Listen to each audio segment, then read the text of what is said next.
Indeed. So, Greg, I will say that improv, specifically, Whose Line Is It Anyway, was very, very formative for me.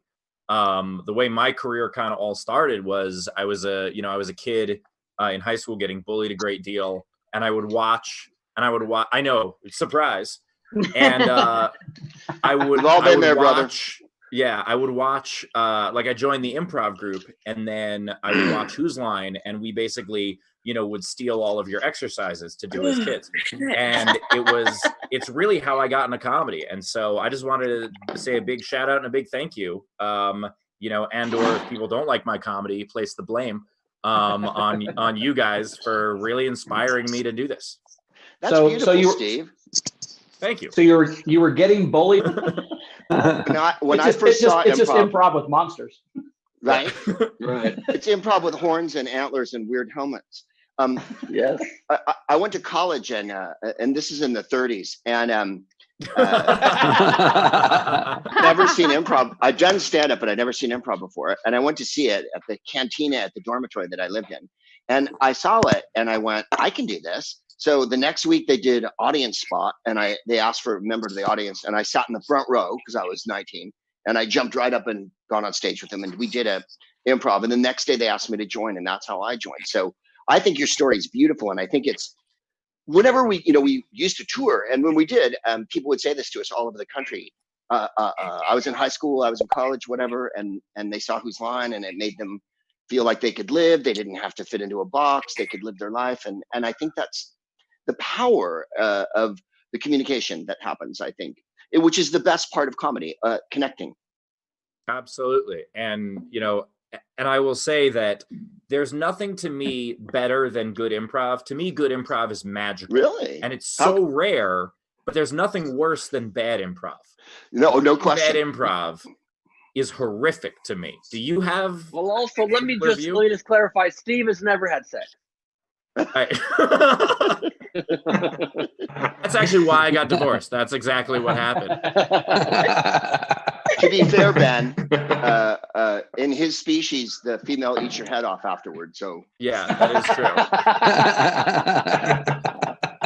is true. Greg, if you see bad improv, do you get uncomfortable? Because I know I feel that absolutely. What have you heard?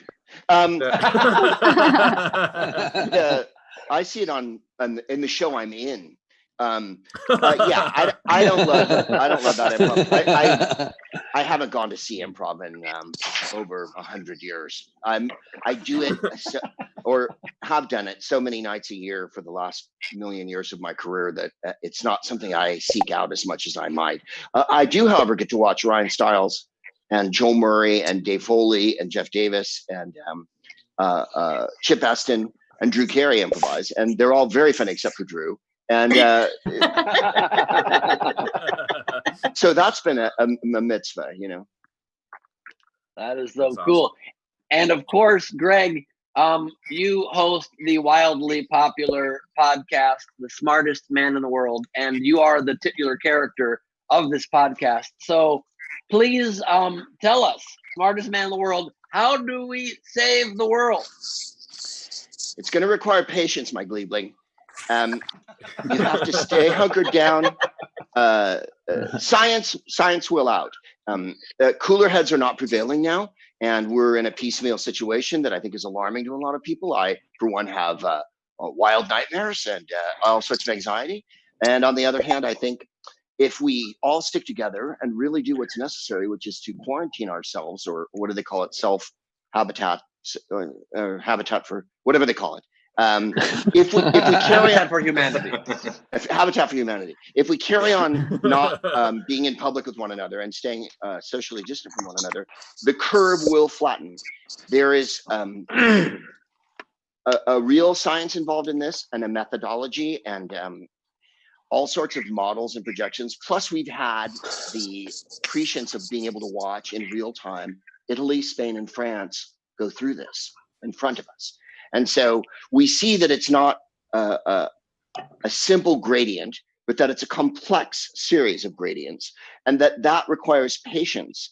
And people saying we're going to be back in business by Easter and they want groups together and all that, absolute nonsense. You mustn't listen to any of that stuff. You must be confident in the fact that the 1918 epidemic was something the world got through. When I was 8 years old, back in the 40s, no, 1968, they had a thing that we called the Hong Kong flu. I'm not kidding. You can look it up on Google after the show. And I got it. I was 8 years old, and I had it for several weeks. And zillions of people died on Earth from the Hong Kong flu that year. So these things do come and go. This one is as virulent as it could be. And of course, we're facing the abject negligence and malfeasance of our government. By that, I mean the federal government. By that, I mean 45 and his minions. So that's what makes it seem so distressing at this point. Patience and perseverance and a knowledge that at the end of 6 months, things will be wildly different. Just like 2 weeks ago, when your life was really different than it is now, in 6 months' time, your life will be, again, much different than now. Our real-time vector of sci-fi change has accelerated to day by day. I will say this is very true. I have a quick request, if I may, of everybody else who's live in the video. Somebody's opening wrappers and breathing heavily into their microphone, which is fun to listen to for the after show. Please avoid having a mic right near your mouth and or making any sounds whatsoever during the show. That would be lovely. Steve, you had something you wanted to say? Yeah, I'm a little confused by all that, Greg, because I really thought that the one thing that could cure a virus is a holiday. So I don't know why it wouldn't immediately dissipate by Easter. I figured that, our traditions would make science go away. I think you're right. I think I'm denying ritual too much. And I'm also, Easter's probably one of the 3 big days for churches to raise money. So I forgot about that part. Right.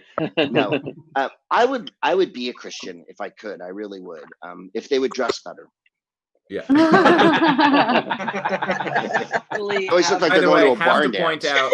Have to point out that Greg has out-jacketed Bowers 100% on this episode. So Bowers, lean in so we can see how sparkly it is for a second, Bowers, because I love not just a black sparkle. jacket. There's some sparkle to it, but you can't really see it on camera. So this is a pretty cool one. Now, does that sparkle come with the jacket, or is that because of how many times you've worn that to a strip club? Kind of both, right? It started kind of sparkly and it gets more sparkly as you go, for sure. Yeah, exactly. It's a good observation. Rachel, also, by the way, Oh, sorry, go ahead, Ben. Please. I was just going to say that, it's nice to use the time off. Let's always take the lead, as we should, from our Floridian counterparts. I've been going to the beach doing kind of like a Frankie and Johnny from Justin to Kelly beach party a lot of nights, kind of doing a lot of this and just hanging out with people closely. And it's a great way to meet new people, get to know them up close, breathe on each other. It's how you know you're alive. Yeah. By the way, Rob Ryan, who was on the show last week, Rob posted an amazing video. He's in New York City right now. It's kind of the epicenter of this, and he posted an amazing video where he is leaning out his window because at 7 p.m. a bunch of New Yorkers decided to come out and applaud all the healthcare staff, which is a very touching gesture, except they were doing it all next to each other like it was a fucking parade. Rob is leaning out. You can see this is on Rob's Instagram. Rob is leaning out his window just yelling, "Go home. This is sweet, but go home. Go to your homes." Well, at least they didn't do the initial idea, which was cough on a healthcare worker, which I thought was going to be sweet. Shows how much you care. Before we introduce our first live stand-up performance, we want to go to the comments real quick. Again, as always, you could Venmo, top right of your screen, you could PayPal, Laugh from Home, or you could super chat if you want to get your comment to stand out. But Rachel, what do we got so far? We have a lot of love for Greg. We have Revel said he would join the Church of Proops. I am an ordained minister, by the way. There we go. How about that? We have a comment from Facebook, Paul Miles. He said, "Welcome to the Whose Quarantine Is It Anyway? Where pants don't matter because the days are all the same." And we did have a super chat from Adam Meisenheimer come in for $5 and said, "Our high school theater kids all loved Whose Line also."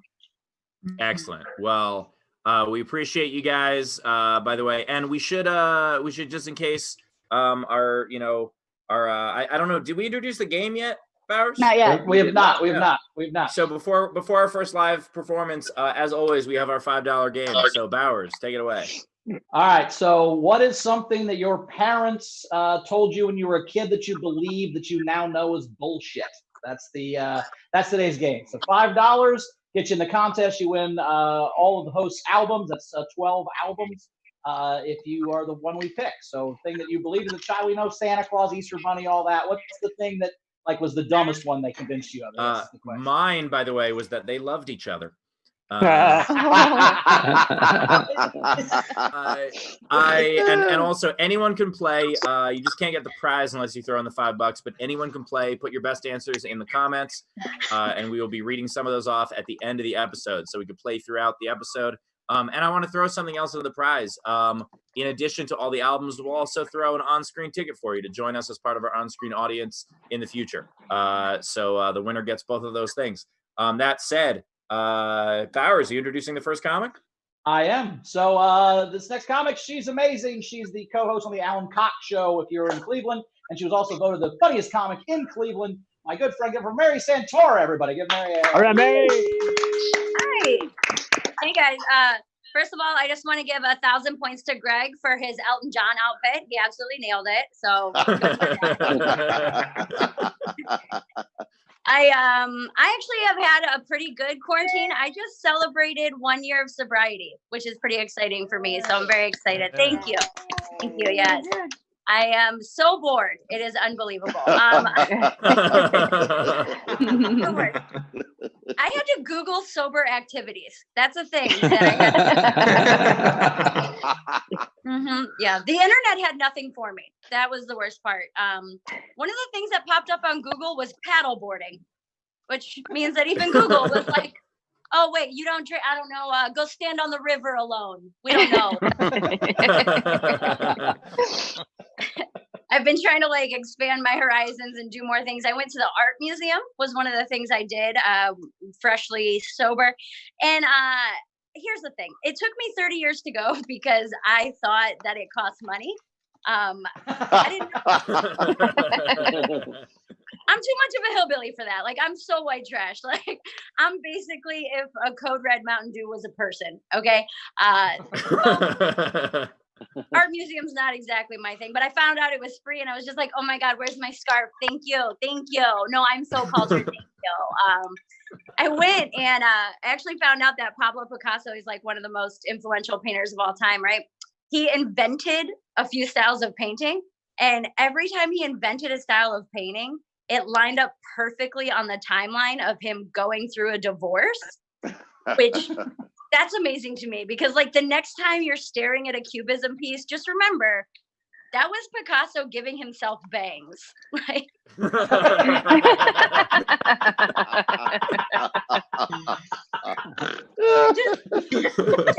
I handled the breakup is what I'm saying. I know how to handle breakups good. I should just dive in and become an amazing artist. No, you know what I did my last breakup? I gained 35 pounds.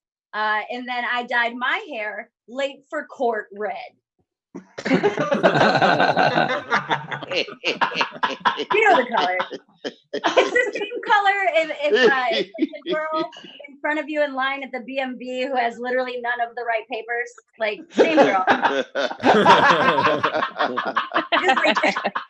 Ma'am, this is an electric bill. Can you just match your flip-flops next time? That would be great. Thank you.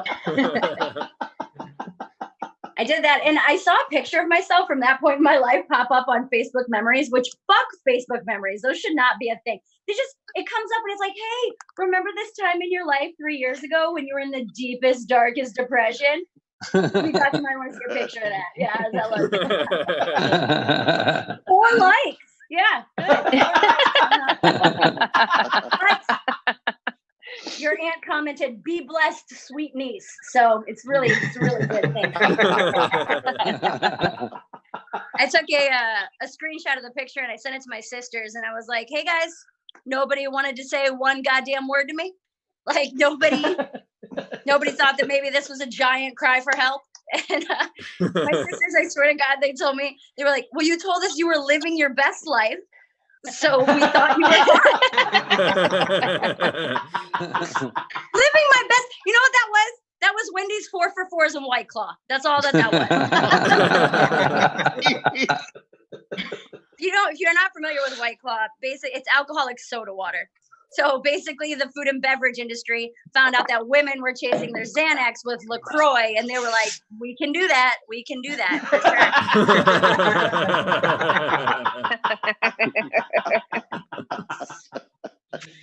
I have been dating. I've been single for 3 years now, and I've been like trying to figure it out. The last guy I dated was very strange. Every time that we would have sex, he would keep his shirt on, which, okay, yeah, I know a lot of people do that. Here's my point. You're not a chubby 8th grader at a pool party, okay? Take your shirt off. You need to take your shirt off. Shirt off, okay? And your socks, for that matter. Let's take our socks off when we're having sex, guys, okay? Your feet aren't that cold. It's going to last 3 minutes. You'll be fine. You're going to be okay. Here's what threw me for the loop, okay? He kept his shirt on, did not want to wear a condom. Dude, do you think that I can sexually transmit you confidence? Because that is not how this works. And plus, your nipples are not the bumps I'm worried about. Like, that's not. Shirt off, condom on. All right, Santora 2020. Shirt off, condom on. That's how we cure it. I have a lot of friends that they get on me about being single, and they're like, Mary, you meet people after shows. Why aren't you dating anybody? Why are you're so picky? Why don't you just go out with somebody that you meet after a show? I'm like, because here's the type of dudes I meet after shows. Okay, here's what it is. I was after a show one night. I was selling merch, hanging out by the merch table, and this guy walks up to me, and he's wasted, and he just goes, listen, I don't have any more cash, but I could give you this dick. That's something you say to someone, right? Okay. Do you know what here's the worst part about it was? He kept his shirt on.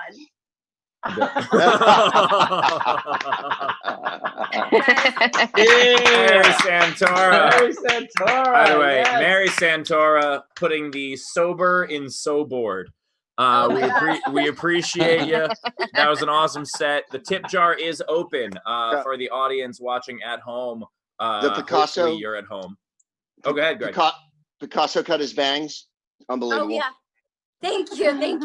There's like a whole act out I'm working on to the second half of that joke of like his friend coming over and finding him, and he's in like a craze like cubism. I don't know. It's coming together, but that's the show. Well, the tip jar, very funny. The tip jar is open. If you guys want to throw in a couple of bucks for Mary, go ahead. Venmo, top right of the screen, PayPal, Laugh from Home, or you can super chat on the YouTube. I know we have a couple that have already come in. People very much enjoyed the set, but keep throwing it in. Thanks. Just make sure to specify it's for Mary so we can get it to her. Let me just say, I partially feel terrible now that Bowers opened the show with your 1 year anniversary of being sober with his rant about all the beers he's been drinking. Same time, let me just say, I actually think it works pretty well as an encouragement for staying sober, seeing anything Bowers says and does. Oh, absolutely. 100%. I've gone Mary, out if you didn't, that man many times, believe me. Mary, if you didn't quit when you did, you could be wearing that coat right now. Do you want to, what's actually funny is that is my coat. That's why it's so small on him. She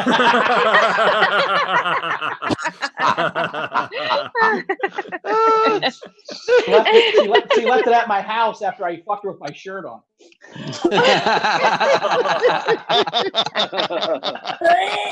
She was like, "Hey, you're gonna need." She was like, "You're gonna need one more layer."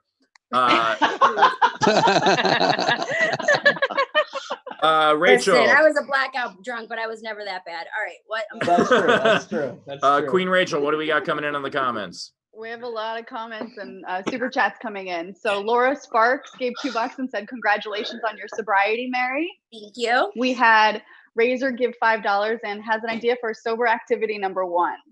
He said, standing outside during a pandemic, shoulder to shoulder like an idiot, applauding first responders and healthcare workers.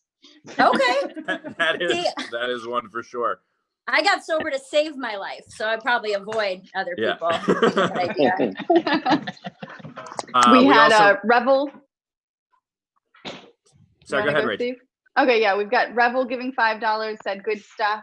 We had Sandy Masquith give $4 for Mary, and Running Wild, who is a live audience member, gave a couple bucks and said, not often do you hear art jokes. Keep it up.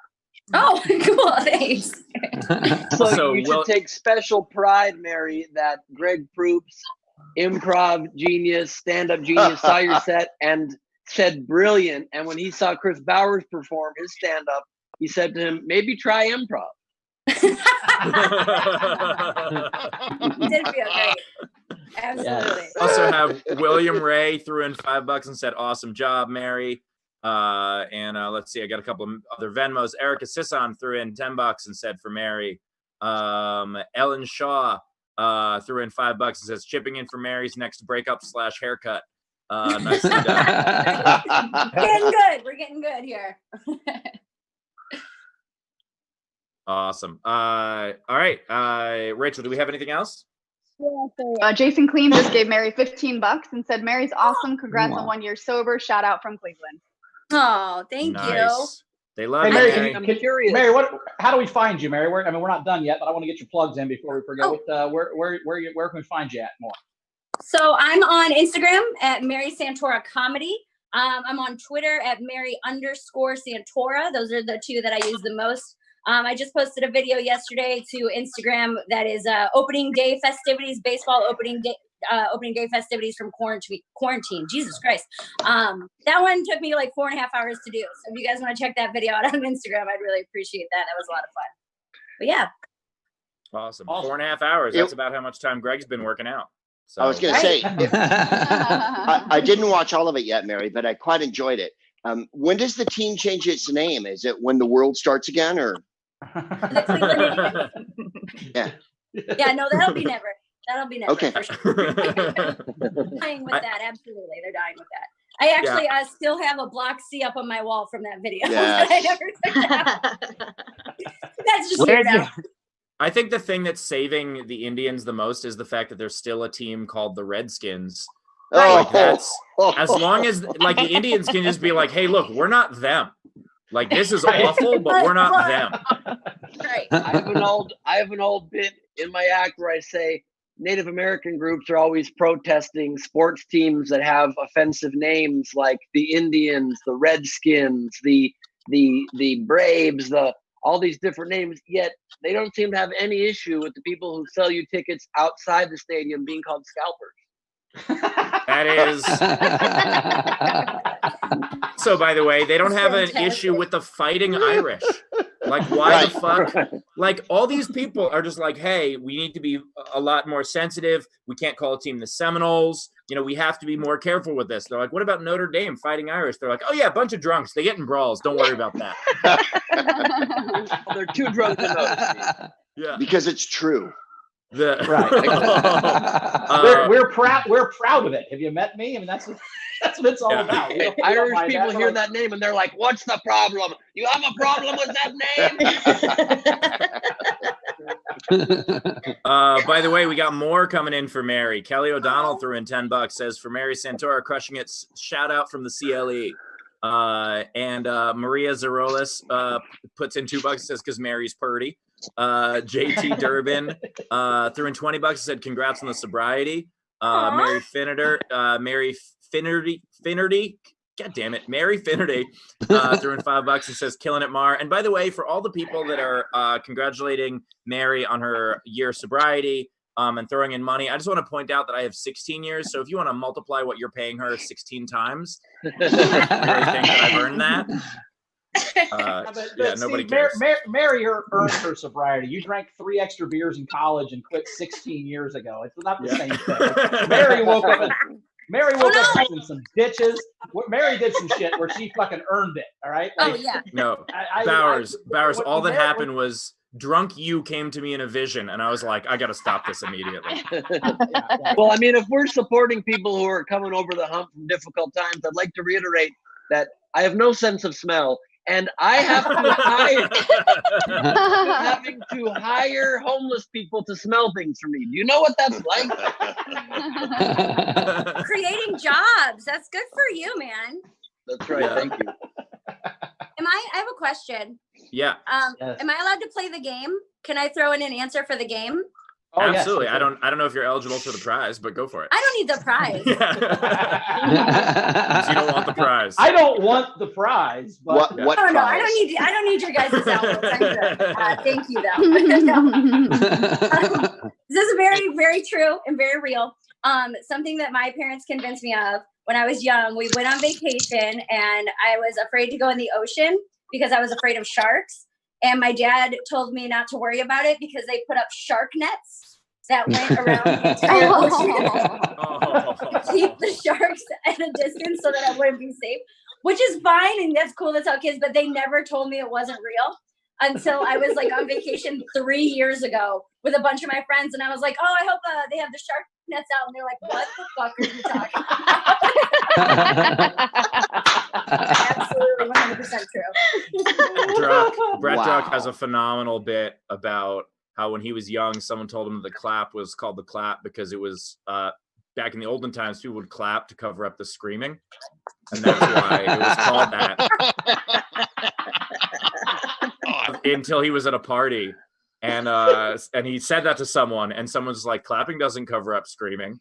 And just he had to go through his head of like what he thought was happening, where they're just shrieking and just clapping the entire. It's a wonderful bit. Anyway, Mary, you got a couple more coming in on the Venmo. Holy shit, the crowd loved you. Thank you, guys. This might be a record. Sounds So that Matt way. McGuire threw in $10, said Mary Slade. Dana Degenhart threw in $10, says thanks, Mary. Congrats, and sucks to be you, Steve. It does not suck to be me. I'm very happy for her. The 1 year is adorable. Casey Lashy, Morrissey threw in $10, says great job representing Cleveland. You were great. Jane Stewart just threw in 16 cents and says it's for me. Thanks, Jane. That was the best. I think that one might have been one of the best ways I've ever been burnt, with 16 cents. After like fees, that'll be zero. Like they'll take a transaction fee. I'll just get to see what it would have been. And then Michelle Graff threw in Mary, great job as always. Love hearing you on the radio. John and Michelle from Cleveland. And then she has a game answer that I'll save for later. So Mary, the crowd loves you. Rachel, do we have any more super chats? Yeah, we do have a couple more super Oh my chats. We God. had- Holy shit. This is going to be a record. Kitsby Daft gave $2 and said this is for shark nets. Hell yeah. We had Beetle Greg give £2 and said the moon is not made of cheese, it's potato. I don't. Cool. That's what that means. No idea. And then another one, stripper liquor, just gave $2 and said funny stuff, Mary. Okay. Bowers, you could have just said it on the air. You didn't have to. Wow. Okay. That's very good. Excellent. We're caught up, Rach? We've got some general ones if you want me to go into those, or we can go to the next Yeah, comment. we'll do a couple general ones real quick, and then we'll introduce our next comic. Okay, Sandy Masquith gave $10 and said, here you go, Steve, congrats. Thank you. We had Gabriel Mag give $2 and said she's normally Gleib squad, but tonight she's a Proops fangirl. Oh, nice. Nice. Love that. That's what I'm talking about. We have Mario Miser from yesterday's winner give $5, and it was in reference to the game, but not a game submission. He just said parents, more more than one parent. Yeah, actually, by the way, it's a weird thing that like the more parents you have, the more fucked up your life was. I think that there's once you get to like 5 or 6, then it starts being like, holy fuck. I want to keep that shit down. Yeah. Yeah, I'd say 4 is really the time where it starts to. If they can't fit in a car, it's too many parents.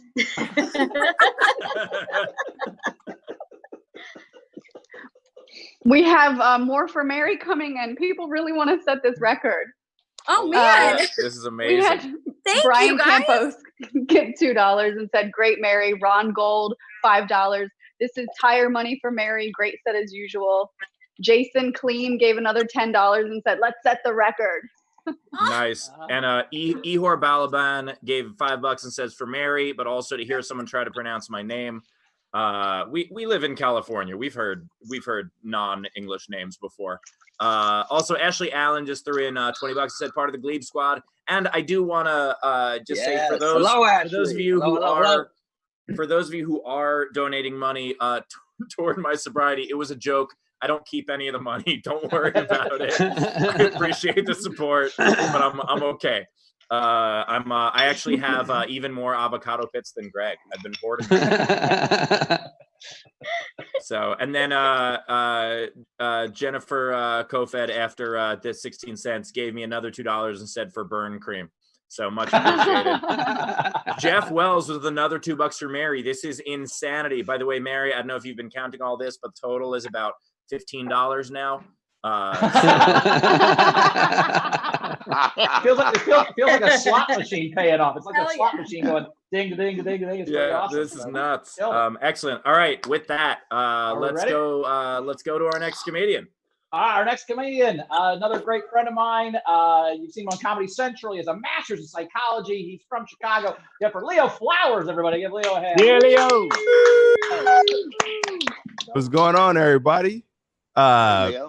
Steve, you were talking about clapping earlier. It just reminded me of my fourth grade teacher. I went to a Catholic school, and she didn't let us clap in the classroom. She said it was too loud. We could only pinky clap like this, which to me is way more condescending after you give a speech in class. And like, I just imagine, like, if after sex, some girl was like, hey, how was it? And like, it was just a horrible kind of thing. I just turned 44, guys. I just turned 44, March 18th, which is the day the quarantine started. So that was a great way. Unpacking gifts, I had to pack my shit and find somewhere to go.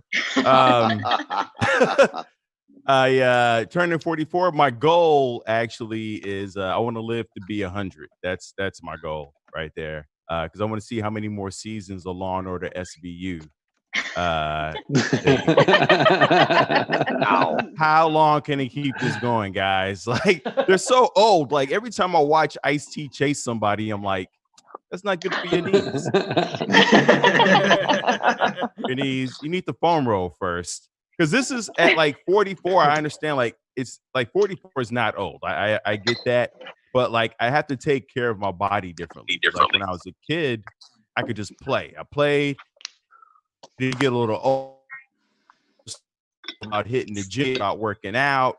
But now that I'm 44, it's like, I got to do my exercises. Like, I like every morning I got to like stretch my neck out, stretch my legs out. And like, I don't know if you've ever like got arrogant and thought that you didn't have to do your exercises. But then you reach in the back seat and you're like, oh shit, I should have did my exercise. And I'm realizing these jokes don't work as well without the physicality of them all. It's a huge act out. But what I also realize is like how important it is to like take care of your brain as you get older. Like my before it was like throwing my back out, and now it's like Alzheimer's, and I was doing some brain research and everybody's like, well, you know, you only use 10% of your brain. And I like how people say only 10%. Like, that's not a good thing. Like, I only want to use 10% of my brain. I think people who've used 100%, it's not a good look using 100% of your brain. I don't want all the dopamine and serotonin rushing out at the same time. As a matter of fact, I don't like using 100% of anything. It's like, even right now, I'm talking to you with a 10% voice. If everybody talked at 100%, that would be awful. So only 10% of your brain is a good thing. The only people who give you 100% are babies, and we all know how we feel about babies. So at only using a 10% of our brain, I think it's a good thing. But in America, we have this thing about you got to give 100%. You got to give it. No, look, I played college football, and I saw a guy during practice. We're running these wind sprints, and he gave 100%. And what happened is he ended up collapsing, vomiting, and then shitting on himself. If that's what 100% looks like, then I'm gonna. See what I'm saying? The only 100% I want is making it to 100. I do not like when I watch TV. I don't turn it up to 100%. And the worst thing I hate is like if you ever go to Starbucks and you always every now and again you get that barista that wants to fill your cup up to 100%.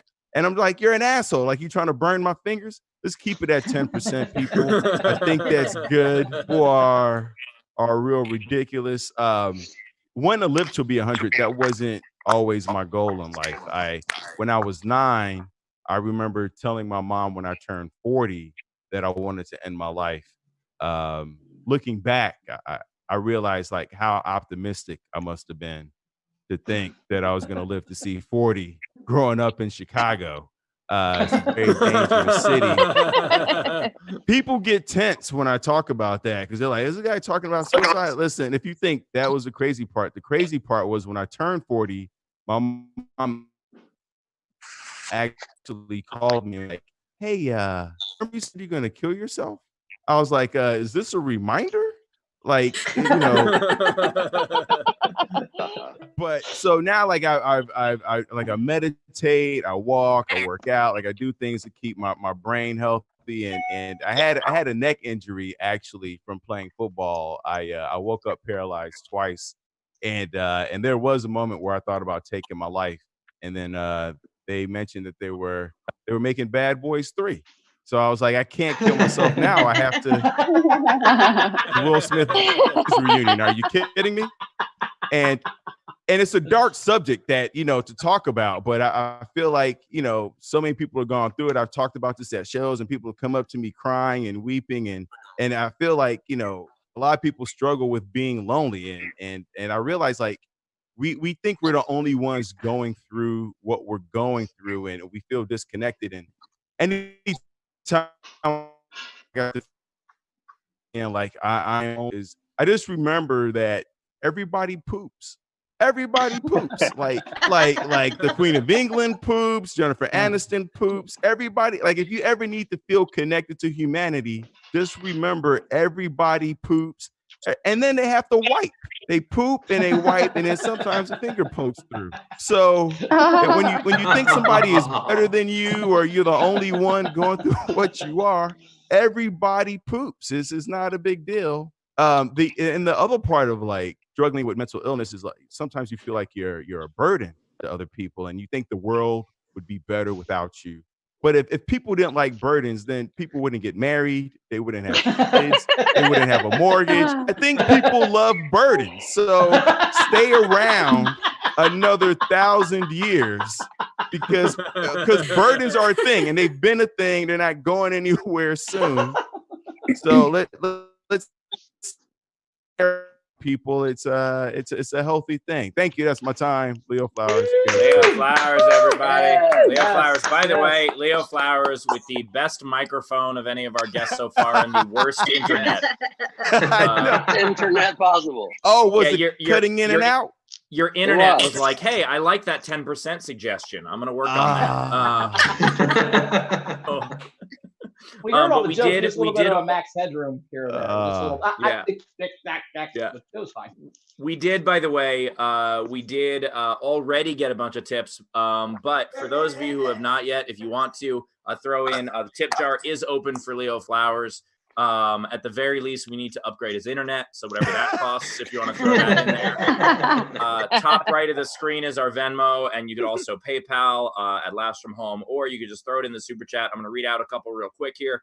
Ellen Shaw threw in $2, says chipping in for Leo's 2-ply. Keela Comer threw in $10, says vitamin D and zinc for Leo, brain food. That's right. Teeler. Hello, Teeler. Yeah, and then the others that came in are generals and for the contest. Rachel, you got anything? Yeah, we've got a comment from Ming Mercy, said, Leo, thank you. I needed that right now. It's exactly how I'm feeling and have been for the past 2 years. Thank you so much. Socially distant handshake from Liverpool, UK. There it is. Handshake Nice. back at you. And Thank by you. the way, shout out for being up at 1 a.m. We appreciate you staying up to hang out with Wow. us.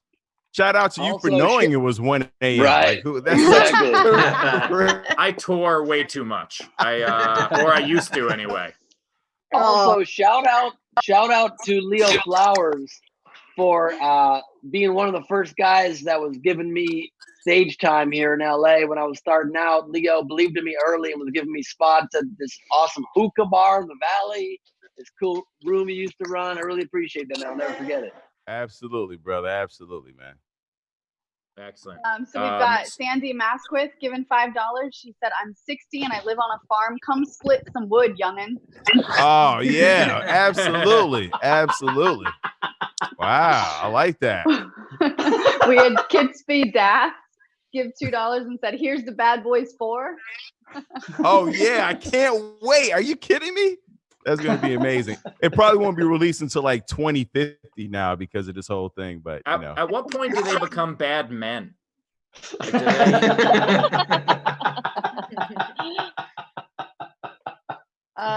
We have Funny and Fearless gave $2 and said, Leo, I was going to give you 20, but here's 10%.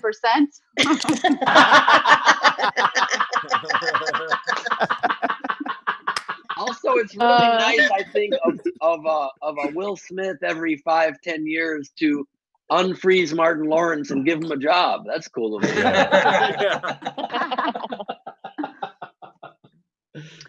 We had a couple more. We have Tom the Cat give $5 and said, for Leo, great set. The quarantine is actually raising life expectancy for people in Chicago, if you think about it. That's so true. Also, by the way, so Tom the Cat is in so our live great. chat with us and also live chat and said, happy birthday, here's an apocalypse. Thanks, Tom. So great. We had Razor give $5. Great stuff, Leo, even without visuals. Revel $5 and said, oh, I think Pinky clapping at 100%. So that's what we've got so far. Yeah, excellent. And we have a couple generals that came in too. Z Bunster, who has been the show's biggest supporter thus far, threw in another $40. Said can't see the live chat today. Shoot me now, but share this forever. Share this anyway. So much appreciated, Z. And we've got a bunch of contest entries. I can't wait for the contest. It's going to be a whole lot of fun. And a couple more have trickled in for Mary as well. Michael Nero threw in $10. Says, great job, Mary. Thanks for the laughs.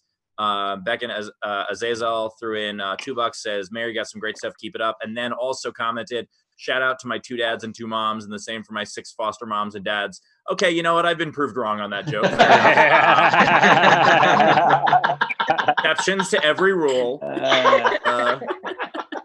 Fair enough. We just wrote a new sitcom called My 10 Parents. I think that'll be on ABC Family coming this fall. Yeah, if ABC Family if TV is still a thing. And Erica Sisson also throws in $10. Says, for the record, Mary, they're still trying to get the record. And Sarah Skozin threw in $2. Says, heck yes, Mary, you rock, CLE. A lot of Cleveland people. And then Shauna Hogan throws in $5, just a general one. Says, appreciate you all. It's been hard to stay quarantined. You guys made it easier. Well, we also very much appreciate you staying quarantined. Stay the fuck home, everyone. And then we also have a general one. John Gideon threw in $7 on the PayPal, and I think it's just a general one. So, Rachel, are we caught up? We have some general ones. So Rich Wilson gave $50 and said, maybe not tonight, but I would love to hear an inspiring, calming speech from President Ben Gleib to fill the void left by 45. No pressure. We should do, we should do a special episode on one of the days that we're normally off where Ben just does what would have been his inauguration speech. Yes. And I might throw in some actual science and some actual advice that might help people in a calm and collected way get through an unprecedented time. Instead of saying, there's a cure, we don't know what it is, I made this one up, it might kill you, take it, flip a coin, go fuck yourself. essentially. By the way, we actually have more people watching this live stream than were at Trump's inauguration, because that's how numbers are. Ben, sorry, you had a question for Greg. It'll be the Gleibensburg address. Proops, obviously, were I to have won the election, you would have been in my cabinet. So I do turn to you in this time of need. Tell us, do you think people need to be prepping? And what did you do to prep? How much food do you have? How ready are you to be hunkered down for a good while? I have hundreds of thousands of Slim Jims, both in the regular category and the spicy category. Tins of soup are reassuring. When we went to the store a couple of weeks ago, all the hot dogs were gone, which freaked me out. Realize Bowers bought them all. Yeah, that was me, Greg. Sorry, I stocked up on all hot dogs. I'm not kidding. I have 2 drawers of hot dogs. That's how I'm getting through it. But am I wrong? Hot dogs are great and are a post-apocalyptic treat of the highest order. Mm-hmm. Indeed. Yeah. Whoever thought lips and assholes would be such a comfort food?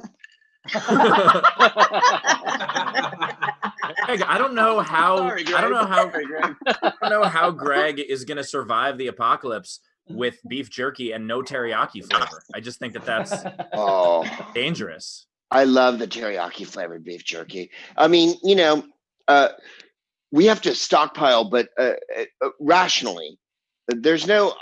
I was reading this article in a magazine, and it had all these people in Alabama, and they had giant Quonset huts full of ammunition and food and whatnot. And it didn't make me reassured. It made me think, oh, you're just as psycho as I thought you were before. I've seen people that I know, like, and they're posting all these pictures of all this food they have, and I'm like, dude, you barely have a freezer. What the fuck are you gonna do with that? Right. Greg, are you wearing that jacket as an homage of sorts to the Tiger King? Everyone's been talking a lot about him. I haven't watched it. I bought this we were in Memphis last year, and I'm Lasky's. Lasky's did all of Elvis's stuff. It's not only leopard, it's also ocelot or some, tiger. It's just terrible, isn't it? I couldn't resist it. And we wore it when we played Memphis. It was so much fun. And Memphis is great, as you know. There's Stax records there, and there's Sun records there, and it's just the confluence of everything that's good about America, poverty and racism, soul music and prevalence. It's just, yeah. So I felt pretty strong about wearing it on the show because I want that vibe to be the one that we're digging, which is that we're going to all come back together again one day, and these things are possible. New Orleans is possible. Detroit is possible. Memphis is possible. Nashville's possible. All that. Do you ever, Greg, at the end of a long night, do you ever take off the jacket, lay it gingerly on the ground, and then lay upon it wearing nothing but a loincloth? And I'm so glad you asked that personal question. I take a fishbone of a farm-raised trout from Taiwan, and I ensconce it in my hair, and I lay in a shallow ditch that's surrounded by nothing but red velvet cake. And at that point, moment when I let only the orange moonbeams come down upon me. And having said that, it opens a portal to a pink and perfect world that's filled with pulses, whispers from a butterfly, inferences from a snail and whatnot, that assure you that the continuity of life isn't just some sort of weird precept, guaranteed measure of our involvement in nature. I think we just figured out. I think we just figured out why Greg likes Memphis. That was amazing. And also, if there's any better message that you inspired me to remember, Greg, that we will come back and we will survive this. The city of Memphis was evidence of it. because that's the town that briefly took Elvis's life until he began a perpetual tour of gas stations around the world, which Yes. is why fossil fuels will never go away. Where else will Elvis eat? You will work at filling stations forever. I have never been more confused. Clearly, you don't read Okay. Star Magazine, where Elvis appears randomly at gas stations throughout the world, Yes. constantly surviving on beef jerky, Greg's favorite food, and powdered donuts. You know what? It's my fault. I don't read the classics. I apologize. I was working on a movie last summer, and they locked the keys in one of the show cars, and the first AD called one of the PAs and was like, "Hey, did you bring me a Slim Jim? We got keys locked in the car." And the kid brought her a fucking beef stick, and it was the funniest thing I've ever seen.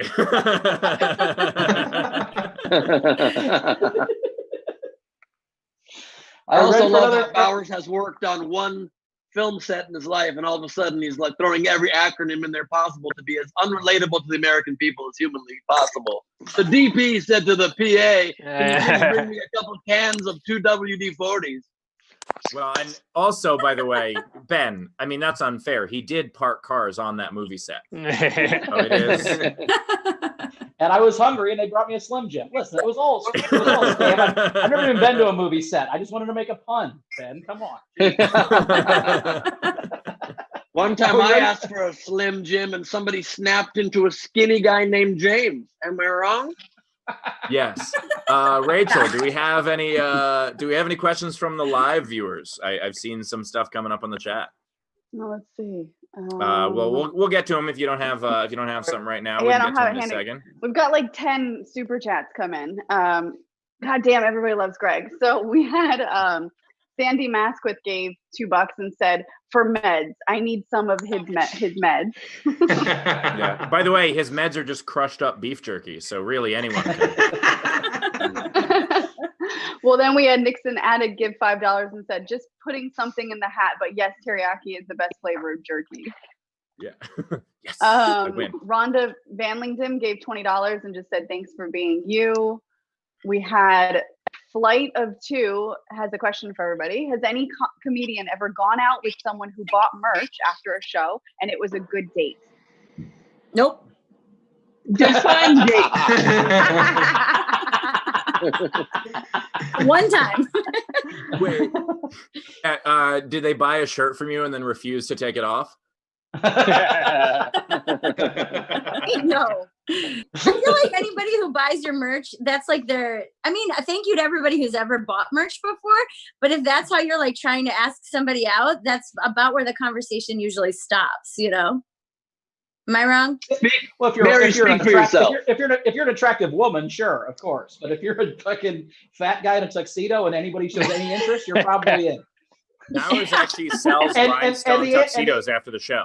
And the answer is still no. I've not had a good date with anybody who's bought merch, even though I've tried a bunch. But Bowers had a strict rule that after his shows, even though normally on a date you'd make the girl pay, if she bought any of his merch, he would go 50-50. Yeah. Yeah. Bowers, have you had any good dates with anyone who's been willing to buy my merch after the show? Not yet. No, I'm still looking forward to that. I've only been on tour with you once, so. Yeah. All right, we'll work on it. That's not true. You've been on tour with me a couple times. Are we ready for our third comic? Yeah, I think so. And also, by the way, I just had a friend watching this text me and said that she loves Greg as well. So that is how much Greg is killing right now. Awesome. I think we're having a great show. I'm having a fun time, but we're going to have even more fun now with our third final comedian. Another great friend of mine, very funny comic. You've seen him on Conan. Give for Steve Gillespie, everybody. Give Steve a big hand. Hey, friends. Man, is it tiring to just hear how everybody loves the most famous guy on the stream? It's like, yeah, we get it. He's famous. Bringing it out. Jesus. Hi. And Bowers, how are you doing, buddy? It's been a while. It's good to see you, man. Do you live in a comedy club green room? Is that where you live? We love it. Beautiful. And Mary, how you doing, Mary? Hi, Steve. How you been? I'm good. Good to see you. Yeah, you too. Can we see that live, laugh, love display that you have? First of all, in not your Live, apartment? Laugh, Love. You have it somewhere. It's a Wonderful Life in Cleveland. Thank you. Not well, that I'm basic. glad you guys have all brought it up. You guys already keep calling this an apocalypse, and I think that's what's getting me the most angry throughout this entire quarantine. Have you guys not read Revelations? This is not an apocalypse. We're getting a $1,200 check from the government. This is not an apocalypse. I can stream every episode of any show I've ever wanted to watch, even your game show, Ben, which, I mean, that makes me feel like it's the apocalypse. But other than that, how are you guys doing with your relationships? That's what I get worried about. We're all just stuck together. If you guys do have relationships, it's tough, you know. I've been going through that. You know, I'm glad I'm not single, though. I'm glad I'm not single. It's tough being single, you know what I mean? I never wanted to be. Bars, you know what I'm saying, right? It's tough being single. Hard for you out there. Everywhere you go, you're just like, I hope I'm not being creepy. That's like your whole life everywhere. And I never meant to be creepy when I was single. I never meant to be. I just didn't like have any game really, you know, like I just didn't know how to like talk to women, especially when I was younger. My whole thing, I would just stare at you until we were dating. That's how I did it. And but we've been going hard at men these last couple of years. We really have been going hard at men for being creepy. And I'm all for it. You know, we need to change our behavior collectively. We need to be a little more aware of how we're dealing with the other sex in our world, you know. But I think if we're going to stop creepy behavior, we got to stop it where it starts. And where does it start? It starts with uncles. We got to get rid of uncles. Oh, you guys all have creepy uncles. I grew up in a small town in Wisconsin. That whole town, creepy uncles. Everybody had a creepy uncle. They all had mullets and waterbeds. They all had mullets and waterbeds, Camaros, and we had to deal with those maniacs because that's who got us weed. That's who sold us weed when we were younger. Your friend's house. You'd be like, I'm out of weed. You'd be like, all right, my uncle Gary's in the back because he never had his own place. He always lived at your friend's house. And they would like stash him away in the weird part of the house. And you'd go in there and he'd sit on his wavy water bed and he'd pull out his ditch weed and talk to you about fingering. That's where I learned about fingering. But, so I'm pretty good at that now. But yeah, apocalypse, you know, we've been doing okay. I think you really find out about your partner, you know, now that I've been with my girlfriend nonstop for like weeks on end now, and you really figure each other out. She called me a beta male recently, and that was a surprise because I'd been hiding that from her. She called me a beta male to my face. She said it to my face, which in her defense is where you tell beta males things. But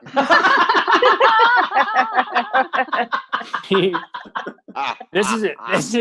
This is what happened. We were in bed together, and that's not where this is going. I lay it down thick. I get in there and tear it up. But we were asleep, and we both woke up to the sound of the shower running in our apartment. The shower is running in our apartment. It's like 2 a.m. We're in bed.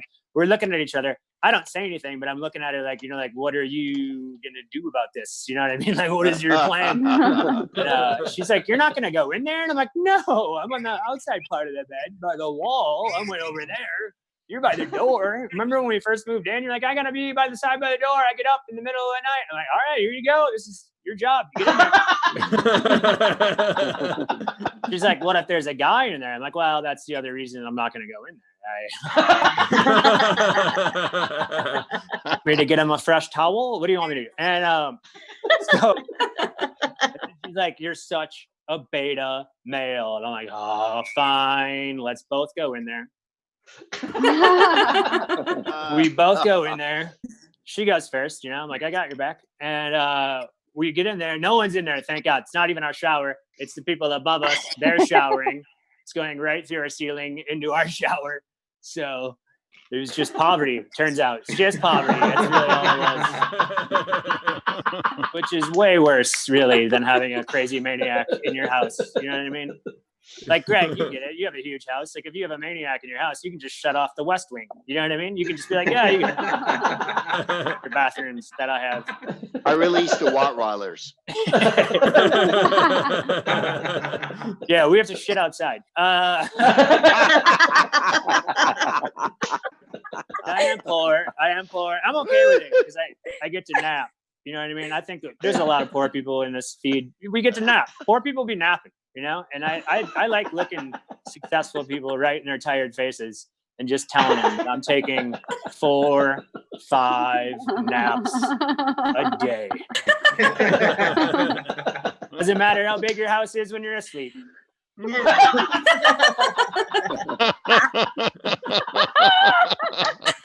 5 minutes? That's what I had prepared. Yeah. You good? did it. Steve All right, Gillespie, everybody. Thank you. A couple things. First of all, I love that Steve wore a hat made out of one of Bowers' jackets. We appreciate that. So I know that that Steve did rag on Idiot Test a little bit, but I have always said that Idiot Test is an apocalypse of fun. So I think it's a wonderful show for the end times. The tip jar is open. If you guys want to throw in, it's actually a great show. It's a lot of fun. Is it good? I don't know. I'm just giving him shit. Yeah, it's really good. If only you had time to watch it, poor person during the apocalypse. I love that Steve. I love that Steve was the first comedian to actually work in other people, let alone the host and the comics during his set. That was pretty solid. And kept the timing going. That was really great until he shit on me. Go fuck yourself. Do love though that Steve did crowd work with Greg Proops. Yeah, like, just the idea of like, they did not. Yeah, to be like, so what do you do? Where are you from? The tip jar is open. If you guys enjoyed Steve Gillespie's set, please make sure to tip. You can Venmo top right of the screen. You can also PayPal at laughfromhome.com, and you can super chat. We will be reading some of those out. But meanwhile, I just realized, did we let Leo plug his stuff, or did we forget to do that? I think we forgot. I don't think he's still on. So I'll get his stuff and plug it. All right, cool. We'll plug the stuff. Steve, while people are tipping and sending comments and questions and stuff for you, where can we find out more about you? GillespieComedy.com is my website. I have albums on Spotify, iTunes, Pandora. If you just search Steve Gillespie, you'll find those. My Instagram, where I primarily am for social media, is Epi Gillespie. It's EPI Gillespie, Gillespie. It's like epilepsy, but it's Gillespie. You get it. Yeah, the best thing to do on social media is make a hard to spell pun. That way everyone can really find you. Yeah, it really sticks. I think a lot of America would agree with me if one of the best things we could do to survive into the next millennium is to shut Steve down right now. And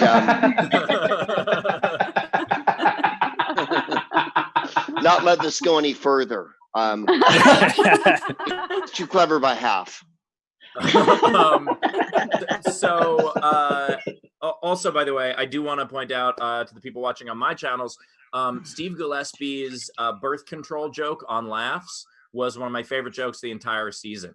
So cool, if anyone wants to look that one up, it's brilliant joke. Absolutely brilliant joke. So I wrote that joke about 8 years ago, and no one's ever said anything else about any of my other jokes ever once. So I've been hanging on to this. Yeah, it's a fantastic joke. Your others are fine, but that one is fantastic. Question for the Proop dog who is there. Greg, what are you smoking throughout the show? Is that could it be marijuana? This is clove cigarettes. They're hip now with the kids. I know it's dank from around the corner and whatnot, but I do. What's the strain? Oh, kittens. I don't know. I'm pretty slutty. It's not. Well, I would. By the way, Greg, I always wondered, because you enjoy marijuana, as do I. Do you perform typically? Do you ever do stand up or your podcast stone? What's your philosophy on that, and how does it affect your performance? Ben, I'm shocked that you would ask that. You know, when Lincoln was trying to get through some amendments, I think the sobriety was the most important part. Yeah, have done, will do. It's always a contest, isn't it? You want there to be a free-flowing, everlasting rainbow of, platitudes and awesomeness that is descriptive and blows people's minds. But at the same time, you want there to be some sort of focus and coherence. Like, what was the last comic's name? Steve. Yes, that young gentleman. Yeah. Greg, you could have just said, "Yes, I'm stoned." You have to say, "I guess that's it." I would never just say that. I also I love writing, and I think that's what's most important about improvising or stand-up. When you see writing, it's just great, isn't it? Yes, indeed. My favorite thing. Absolutely. My favorite and thing. By the way, I also want to say that I'm glad to find out that Greg Proops is just getting stoned and not vaping, because I think that would have changed my image of you a lot. I think that the whole thing where I was like, hey, I grew up being inspired by you, and then if you would have been vaping, I'd have been like, oh, well, that's all done. So no, there's no vaping. Yeah, excellent. Rachel, what do we got coming in? We got a couple on my end. I could start with. So Jane Stewart threw in $5 to Steve and said, "Always appreciate a good fingering origin story. Thanks for the laughs." Next installment in the Marvel universe is going to be the origin of the fingerer. So, running out of superheroes. And Casey Lashley Morrissey threw in $5, says, "You were great. Thanks for the laughs." What do you got, Rich? Sandy Masquith giving $10 saying, "Steve, get a plumber." We have Kitsby Daft, $2. Poor people be napping. Nice. Revel gave $5 and said, "I nearly spat out my drink." Awesome stuff. All right. Nice. And we also got another PayPal from Carla Eichler. Says, "Wisconsin loves you, Steve G." Yeah. So, all right. And look at that. Wisconsin loves you, and she still can't spell your last name. Get a better Instagram handle, Steve. I also love very much Steve's plan to get out of poverty, napping repeatedly throughout the day. Actually, Ben, in this circumstance, that's most of our plans right now. So Right. we're just trying to get to May. Like, that's all we're trying to do right now. Steve and I have been living this life for years. We're not even affected that much, really. Like in my house, drinking, trying not to go awake. Yeah, it's fucking. And let me make it clear: all the jokes about poverty and napping, those are Steve Gillespie, not Steve Hofstetter. Just making sure that's clear. Yeah, you've never taken a nap in your life. Actually, that's not true. One time we were working on a thing in Louisville, and I'm not kidding. This is a true story. Steve goes, we're just working on the club, and he's been up for like 28 hours. This was for laughs. Doesn't matter. He was busy, and he's like, I just need to get some shut eye. And he sat down, he put on a face mask over his eyes for, I'm not shitting you, 50 seconds, and went, all right, now I'm good. And that was his nap. It was insane. Well, power nap. When you go to sleep, you don't know how long it's for. All right, I just felt refreshed. Wow, that's real. Yeah, 100% true story. Yeah, couch of the green room of the laughing derby. Oh, I'm getting the name of the club wrong. Sorry, I was napping. I wasn't paying attention. You can see exactly what it looked like by looking at Steve Bowers right now. I mean, literally, when I lost the comedy club, I just brought all the shit that was in there and put it up in my house. Is that terrible? Yeah. It's not depressing at all. Yeah. Also, Bowers. The comedy cost me $100,000 to own a comedy club for 8 years, and this is all I got out of it: is these fucking record albums, that brick, and that picture of that dog. So fuck it, I put it on the wall. You got to see And me. if Bowers ever thirsty. What's that?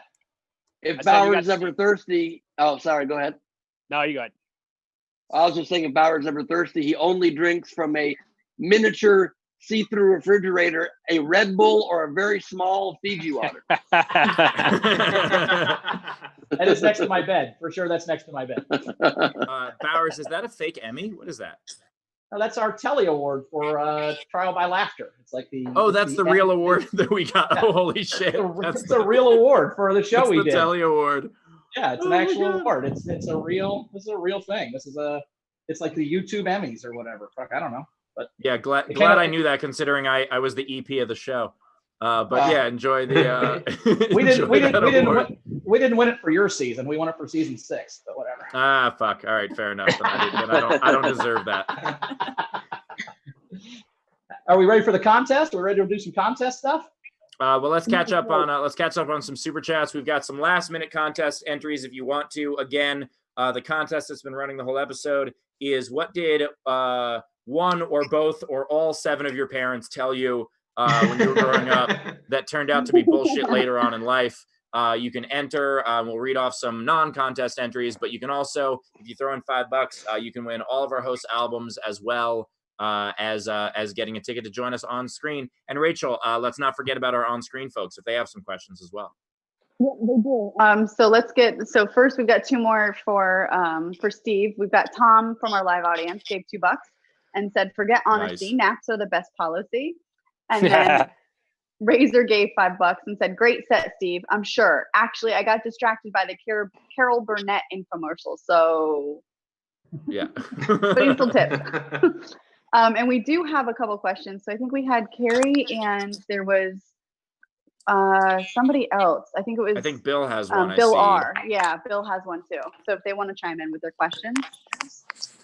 Okay. So Bill, what do you got? I've been watching your YouTube videos a lot lately, and I was curious if you miss having the hecklers, or if they were a roundabout good way to make the show a little bit more crazy. I'll answer that in a second, but first, is your background yourself on a plane? Yes, that was somewhere between Japan and Guam. I like the idea that your background is the good old days of a few weeks ago. You're like, hey guys, remember planes?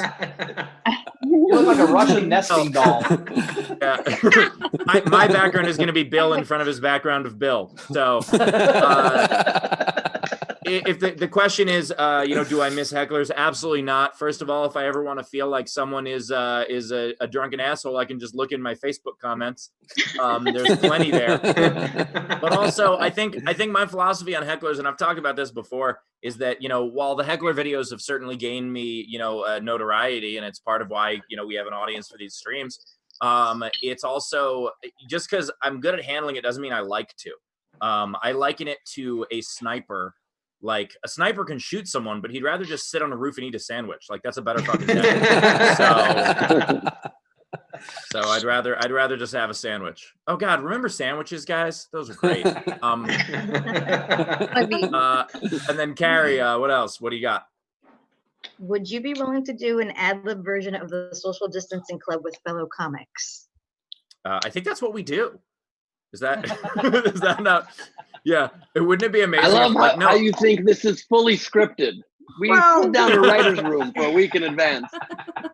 No, I think she's referencing. I used to do these shows when I would play clubs that would have like a Sunday show. I would do the Sunday show completely ad lib, because the idea was that like the Sunday shows always sucked. And I don't know why clubs would do that, where they're like, hey, that late show on Saturday that was sold out? Why don't you end the weekend with 30 people on a Sunday instead? And so what I would do is I would give out tickets throughout the week, and I would say, hey, thanks for coming. To anyone who would come to another one of the shows, I'd give them a free ticket to the Sunday to come back, and promise the Sunday would be 100% ad lib. So I think that's what Carrie is referencing. And maybe I'd consider doing that.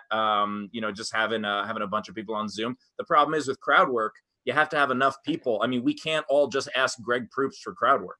Like, that's not. Just because Steve and Gillespie did it, so now I'm a hack if I do it. So, but I would consider it. I'm also thinking about doing the material I have been doing at clubs lately, and just doing a live stream with a bunch of people in the Zoom audience. We're still trying to fuck around with the medium, and Ben's gonna give a presidential speech. We're gonna do all kinds of stuff. So I would like to point out, however, I am the only one of our 3 hosts who has thus far, about 12 shows deep, performed stand-up on the show. Hofstetter and Bowers, we are waiting on you. Yeah, that would be great. I am building the anticipation, and Bowers is being kind. So you got some? I'm just waiting for the audience to be big enough for it to be worth my time. Yeah. Oh snap. Yeah. Whoa. Well, Bowers, we're already at 12 today, and that's bigger than you're used to. So. What?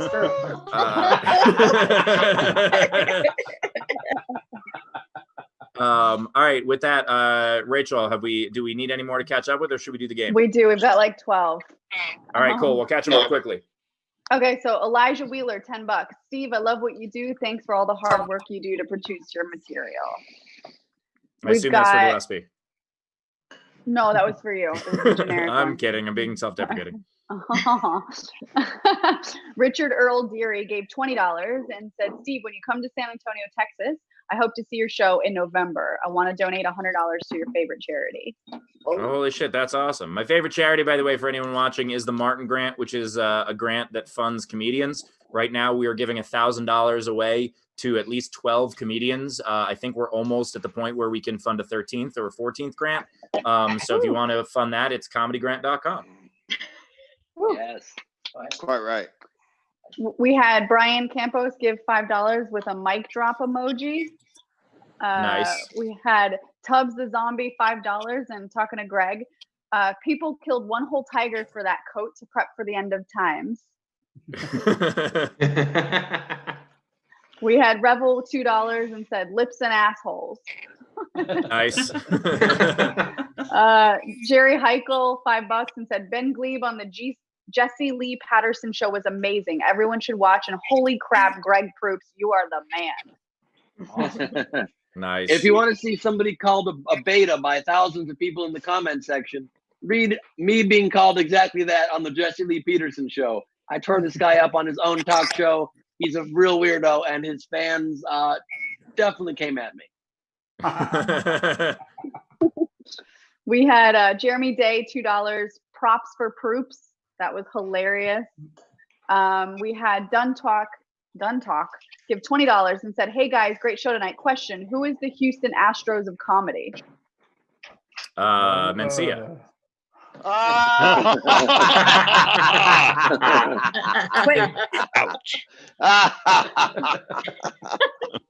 Well, everybody thought he was a world champion, and it turned out he was cheating. So Yeah. And his fans bang on trash cans just when they go home to sleep. yeah. And Los Angeles fucking hates him. So Nally Martinez. Oh, sorry, go ahead. Nally Martinez gave $2 and said, Greg, do you have any Slim Jims to spare? No. We had Ron Gould, $10, general fund for everybody. Great sets. Proops is hilarious. Sandy Masquith, $5. I loved writing. It's the best part of improv. Greg Proops. And then 2 more. It's true, though. Oh, It's true. No. One up for something funny. yeah.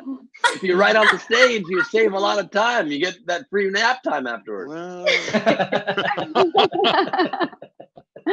And then the last 2, Buffalo Skies, $5. First time I actually have had a drink while watching this. Used to be a 4 a.m. last call. Buffalo loves you all. And then Adam's channel gave $2 and just sent a silly emoji. Nice. We also have Maria Zarulis threw in $2 for Steve Gillespie and said, this hippie's funny, bravo. I mean, I'm assuming that's for Steve Gillespie. Darren Finnerty threw in $2 and said, love the apocalypse joke from Steve.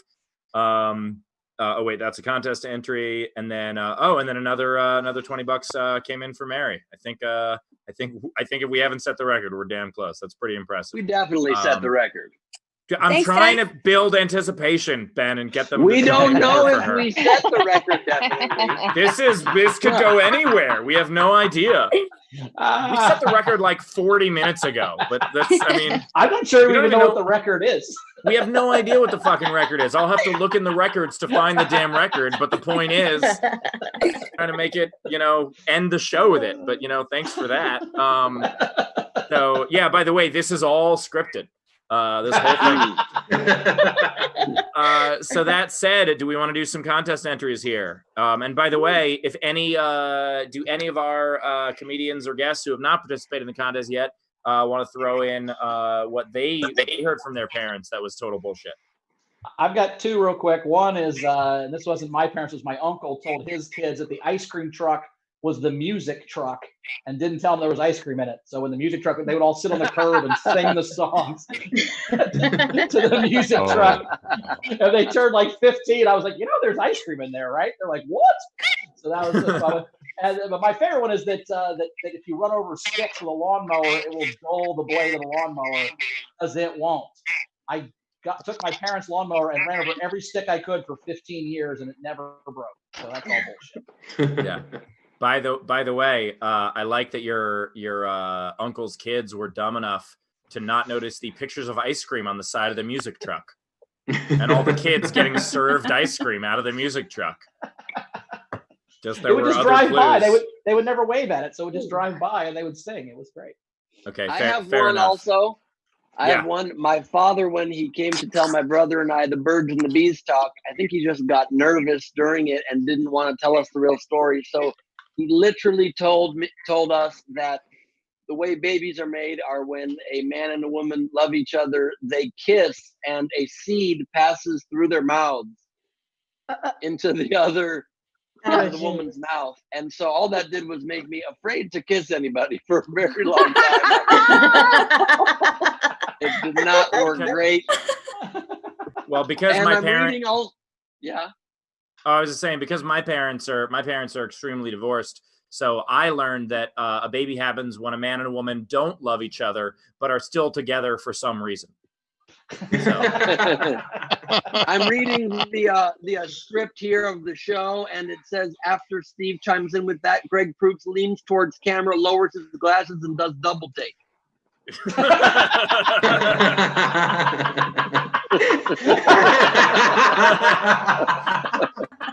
On cue, my friend. Well done. Nicely done. They did what?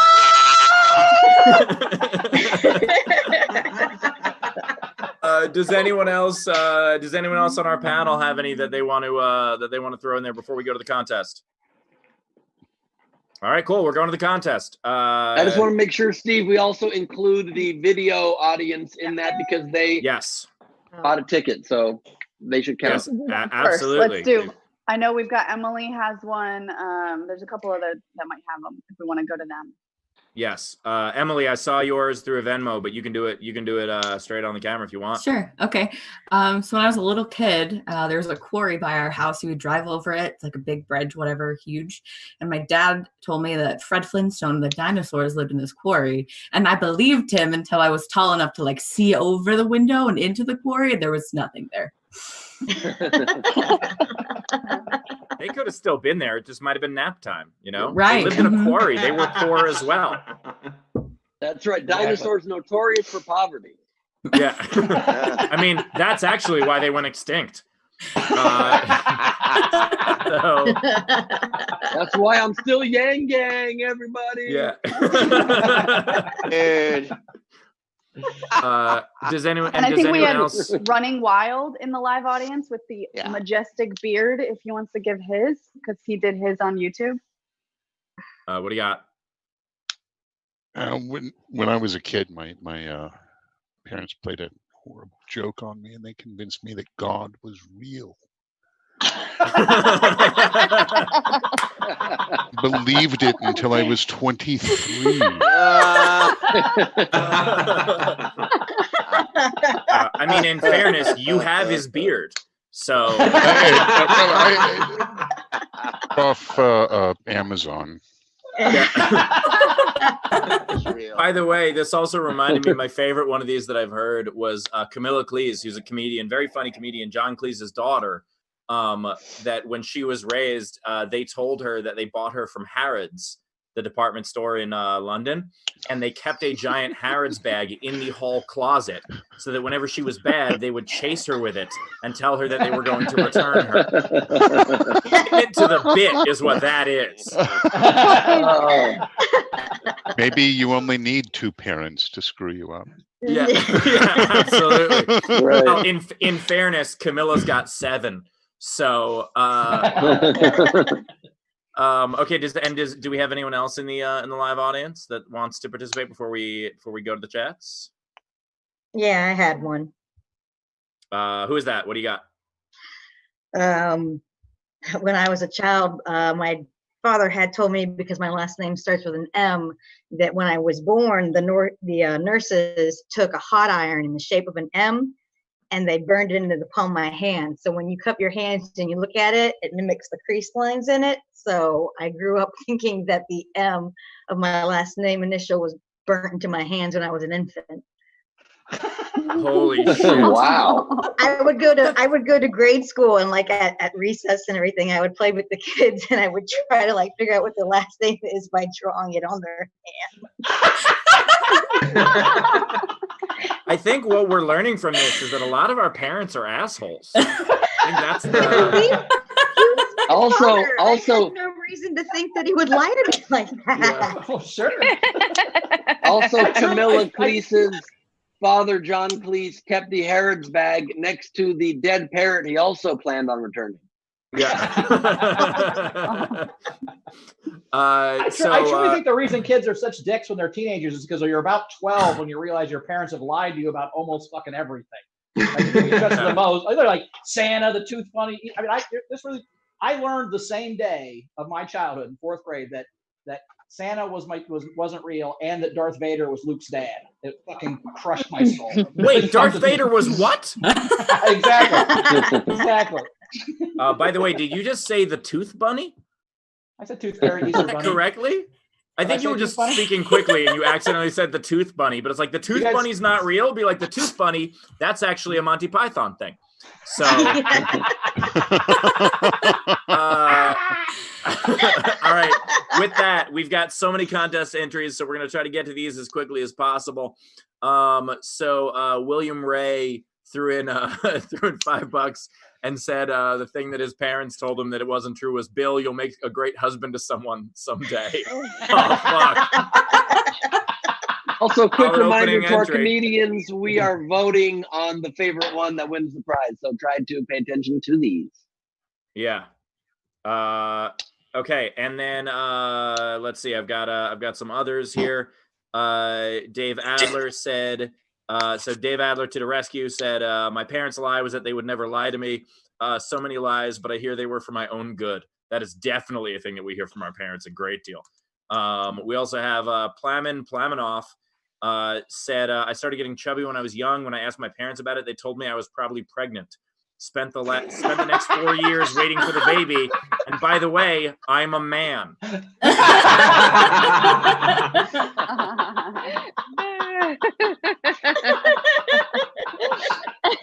That's what a bunch of dicks.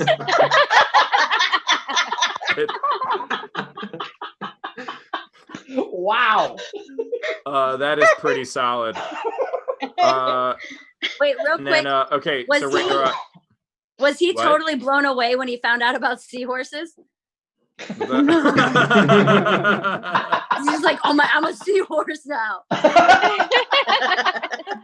Yeah, be like, turns out you were adopted. You were originally a seahorse. The ocean. Rachel, what do we got? I assume we've got a bunch in there.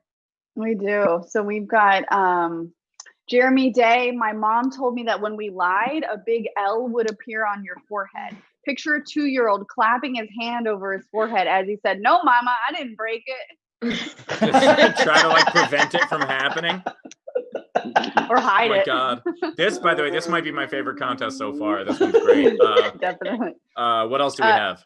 Chris McFeet, the only funny one I can think of was that my mom told me that if you smoke a cigarette after you drink alcohol, your mouth will catch fire.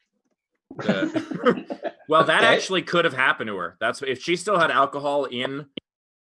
Like that's a true. Like I hope that you got to turn the cigarette backwards, but yeah, it could happen. Yeah. All right. Look, I don't smoke. Fine. Go ahead. I was trying to make a white trash joke. It didn't work. Oh, okay. Go ahead. We had Carrie in the live chat said, when I was a child, my father made me believe that when I was born, the nurse had taken a hot. Oh, we already talked about that one. We got that one. During live streams. I wasn't sure if it would be offered in the live chat. This is all scripted, baby. Every last bit of this. So good at this. Such a good producer. Yeah. Buffalo Skies said, my parents told me that dogs went to a farm, but it was the backyard. Oh, They buried him. yeah. I have one here from Ellen Shaw. Threw in. My mom told me that the road signs that say "Watch for falling rocks" were a reference to a Native American boy that was lost. Holy fuck! That's a racist lie. Like that's compounding on it. That's a wow. That's a solid one. We had Jose Loera said, my parents told me someone would love me and I would be happy. Oh shit, that's a really sad one. Oh, we had love you. We can't I don't like ensure that this. you're happy, but we love you. We had Sandy Masquith said, my parents told me the government is there to help you. Oh, that is definitely a lie. Yeah. Two more. Chris McFeet said, my mom told me that I belched so loud that I put holes in the ceiling, and that's why we had chandeliers. Oh my God. I thought he was going to say, and that's why we had holes in the ceiling. I was like, that's another poverty one for Steve Gillespie right there. And last one we had is from Tom the Cat. So Tom in our live audience has one if he wants to do it on camera. What do you got, Tom? Well, it kind of relates to the current situation. It wasn't my mom, but my grandmother told me not to talk to people I met on the internet. And now here we are. In fairness, you haven't met any of us really, so it's totally okay. Well, I've met you, Steve. Yeah. Have you been to a show? Yeah, I went to your Bridgeport show last summer. Oh, nice. Well, thank you. I came to your table and was like, yeah, the first video I saw of yours was your heckler on for 17 minutes, the drunk Ashley lady. Oh shit, that's a classically that was awful me. one. Nice. Well, Tom, thanks for joining us again. We appreciate it, and also, as that you are a cat, we appreciate that you're not offended by Greg's jacket. So thank you very much about it. So Kim Woo also threw in $20. Said another great time tonight. And Raymond Kleem threw in another $20 for Mary and said no one's on her level. Good luck, Mary. I thought it was going to say $20 for Mary since no one else tipped her. So holy shit, that's amazing. It's always good when you know for sure that that Mary has made more tonight than Bowers has ever made as a stand-up comic. All right, we got to vote. We got to vote on the winners. Hell of a contest. So many great ones. I know which there one is one more, Steve. Sorry. Oh, we got a last minute one. All right, what do we got? So yeah, Amin Salah said every time we were driving close to Coney Island, my dad would spray window fluid and tell us a rainstorm was coming, so we couldn't go or we would die. Oh fuck. Oh, that is some Disney World is closed shit. That is like. By the way, there's probably a lot of families that were gonna go to Disney World until a week ago, and their parents had to actually tell them it was closed. That's a real thing. All right, so we have so many good ones. Hopefully, comedians, have you been paying attention to them? Mary, since you're the tip winner tonight, what's your vote? I vote for the pregnant boy. The boy who thought he was pregnant. Yeah. Okay. Yeah. Pregnant boy. We got Steve Gillespie. You still with us? I think Steve and Leo popped out. Okay, Steve and Leo popped out. All right. Greg Proops, our celebrity guest. What are you voting on? Oh, your mic is muted, Greg.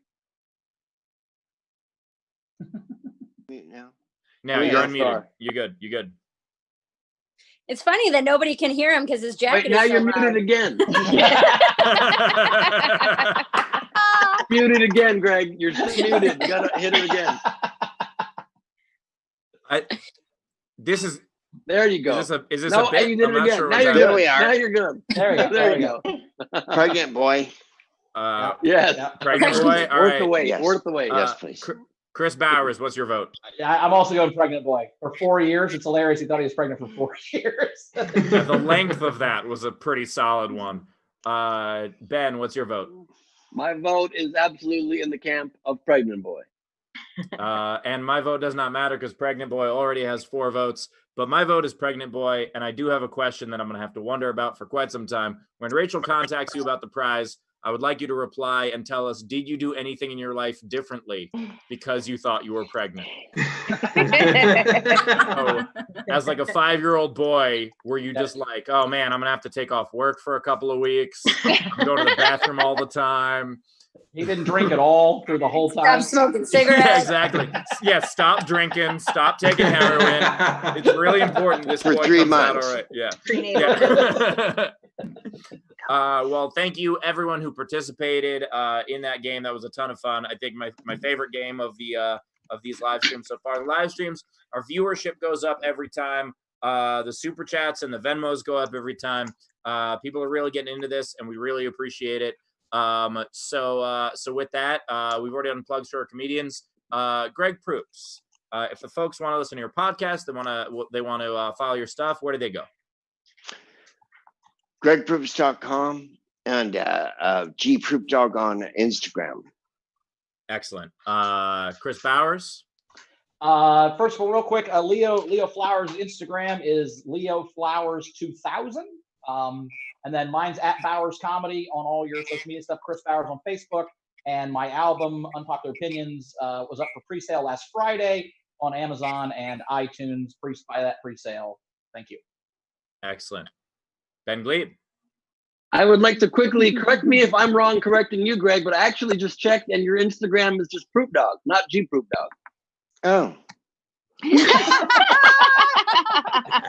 I love you for that, Gleib. You're very welcome. I had a feeling I wanted to double check my work there. Also, please just check out my hour special that originally was on Showtime, now on YouTube for free. It's called Neurotic Gangster.